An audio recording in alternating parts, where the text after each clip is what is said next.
Hey, what's up? Jigxor here. Want to test your Brawl Stars skills against your best friend? In this video, I will walk you through how to set up a friendly 1v1 battle with your friends. You'll learn how to add them in-game, create a custom room, and choose the perfect map for an epic showdown. Let's go. Brawl Stars doesn't have a built-in 1v1 mode, but if you want to host a 1v1 game against your friend, you can follow these steps to initiate a friendly battle. To start, click the friends icon on your screen's right side. You can check my channel for more information on how to add friends on Brawl Stars.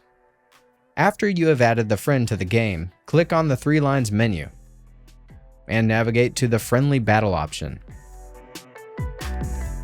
Friendly Battle allows you to play events with friends or bots. Customize the settings of the game. Choose only one bot in the lobby option by clicking the switch button, and invite your friend to fill in the spot. Make sure that your friend is online too. After that, choose the map you wish to play on, and click on the Solo Showdown option. If all the settings are complete, you can click on I'm ready and then play. That's it. If I could help you, feel free to give this video a thumbs up and don't forget to subscribe. Leave a comment down below if you have any questions. See you next time. Bye.